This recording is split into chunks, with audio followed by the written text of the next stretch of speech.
Hello everyone, welcome back to all of my first-time home buyers. And again, welcome all home buyers, whether this is your first time or maybe it's been several years since you've been through the process and you would like a refresher on some of the things you're going to encounter as you go through the process. So we've been doing this great series here on different steps along the way and what to expect when buying your home. And last week we talked about being under contract. Yay! So you've done a lot of work to get to that point, and you've found your home that you put an offer in, and all of that was negotiated and you got under contract. And so we talked about what that looks like. One of the things we talked about was inspections. And as I said, I would do a video at a later date that talked about the different inspections. Because there's so much to talk about today, I just want to talk about the home inspection itself. And depending on the home you're buying and where you're at, the home inspection may be the only inspection you have. So next week we're going to talk some more about some of the other different inspections that you might need or want when buying your home. So today we're going to talk about the home inspection itself. Usually, or at least on our addendums here in our area, it could also include a radon test or radon inspection. So radon is a colorless, odorless gas that could cause cancer, and it's emitted from the ground. And so sometimes you may want to have that test done. Talk to your realtor, talk to your home inspector, and see if it's a good idea for you to have that test done. Then the home inspection. When you write your contract, you will have negotiated a time frame to get that home inspection done and to get the radon test done. And what that deadline means is you have to have your home inspection completed, as well as if you elect to ask the seller to make any repairs based on the home inspection, you have to have those repairs requested along with a full copy of the report delivered to the seller's realtor by that deadline. So as we talked about when writing a contract, writing an offer, all of these deadlines are extremely important. And I know your realtor will do a great job of keeping everything on track for you. So just make sure that you're following that guideline. So that's going to be the first thing. Now, what is a home inspection? And I'm just going to read this list here to make sure I don't miss anything. But this is what the home inspector is going to be looking at. The basics: roof, the exterior of the home, the basement, foundation, crawl space if there's a crawl space, heating system, cooling system, plumbing work, electrical, fireplace if there's a fireplace. Here, we generally need a different inspector to come inspect the fireplace if you want a full fireplace chimney inspection. Attic, insulation, ventilation, doors, windows, exterior. So that's the categories that it breaks down into.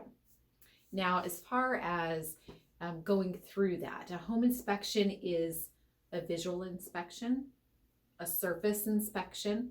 So we're not able to pull up carpet or tear holes in walls. We can't pull appliances out and look behind the appliances to see if there is anything going on back there. We can't take things apart. We can't look through the walls, although sometimes it would be nice if we had that x-ray vision, but we don't and we can't. So the home inspection is to give you the best look, to find any material defects that might exist so that you can ask the seller to repair those before you continue with the purchase of the home. Some of those material defects might be a common one we see a lot of is if an outlet's not working, or if there should be a GFCI outlet and it's not there. Oftentimes I see things maybe incorrectly wired in the electrical panel, or maybe empty spots in the electrical panel. So the home inspector may suggest that you get an electrician to further evaluate that. Now, that brings up another point, because a home inspector is not an electrician. Home inspector is not an HVAC technician. Home inspector is not a roofer or a contractor. So while they are trained to do your home inspection and certified here in Virginia to do the home inspection, they are limited in the scope of what they can say. They're not a mold inspector, but if they see something that's suspicious, they will note it. They will let you know. It'll be up to you and your contract and negotiating with the selling side to determine whether or not you want to go ahead and bring in an additional inspector if needed for any of those items. So that's very important to know as well. Home inspection, gosh, I've seen them from 30 pages to 60 pages. So hopefully you have a real thorough home inspector that's going to give you a good picture of everything that's going on with the home. They're going to mention things like caulking around the windows might need to be done, caulking around doorways and garage doors and things like that. Making sure that the gutters down at the end actually push water away from the house, that they're not broken, things like that. Things like making sure that shrubs and trees are away from the home, so not to cause any damage or possible wood destroying insect infestation and things like that. So all of those things are very important for you to know how to maintain your home, but not necessarily something that you may ask for the seller to repair. So the home inspector is going to point all of these things out. My suggestion is that you focus on safety and structural concerns.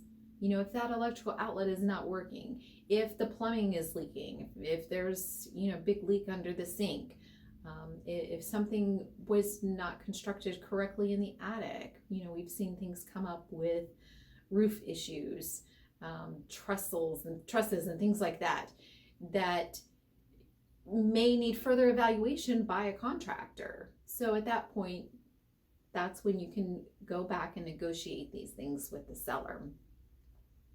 So that's really what your home inspection is for. While you're there, particularly being first-time home buyers, I always suggest that you do go to the home inspection. Find out as much about the property as you can. Do you have a sump pump? How does that work? Does it have a battery backup? Where's the water shut off? How do you shut off that electrical panel box?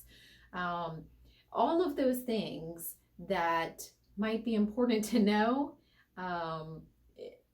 You don't think about it on a daily basis, but when that time comes and there's an emergency, you need to be able to know exactly where that valve is so you can shut the water off, or exactly where to go to take care of certain issues around your home in a timely fashion. So definitely get your home inspector to show you how all of these things work. Perhaps it's a unique HVAC system. We've seen a lot of new equipment recently, and your inspector can tell you how it works and show you what needs to be done. If there's a water treatment system, figure out how it works. You don't want to move in on day one and not know, and then not do something, and then the system fails because you haven't been maintaining it properly. So you'll be able to get all of that good information while you're there at the home inspection, so that you have all of that information at your fingertips on what to do. So as I said, you and your realtor will come up with a plan to negotiate with the seller on what repairs might need to be addressed. And you'll have, it says in the addendum, there's even a timeline for that. So whatever timeline you all chose, that's the timeline you have to negotiate and hopefully come to an agreement that everybody can agree on, and make it so things move forward. You might ask for 10 repairs and the seller might say, well, I'm going to do 7 of them, but I'm not doing these 3. So know what's important to you, be able to negotiate that out and move forward. Now, of course, there's always the option if something just came up that you absolutely cannot deal with, or if the seller is not willing to fix anything and you're not willing to fix all of those items yourself after you move in and take on that cost burden, you do have the option to void your contract. So just know that you have that option available as well. And speaking of that, maybe when you wrote your contract, you wrote it with option to void only. So you might not even really have the opportunity to negotiate for repairs. Again, talk to your realtor. There may be some wiggle room in there sometimes where you can go ahead and get the seller to repair something, especially if it's a safety issue, and still be able to move along in the contract and get to closing. So that's the goal, right? We want everybody to get to the closing table, and we want the buyer to know the product that they're buying and be able to work out any issues that you may have with the seller. So hopefully this information has been helpful to you. If you have any questions at all on the home inspection process, what to expect from your inspector, from your realtor, go ahead, drop me a comment, send me a private message, send me an email, and I will be happy to address those questions to you privately. And if there's enough interest, maybe I'll do another video on the topic. So I hope you all have a wonderful week. Again, my information will be scrolling here, so you can contact me. And I look forward to seeing you next week. All right, you guys take care. Have a great one. Bye-bye.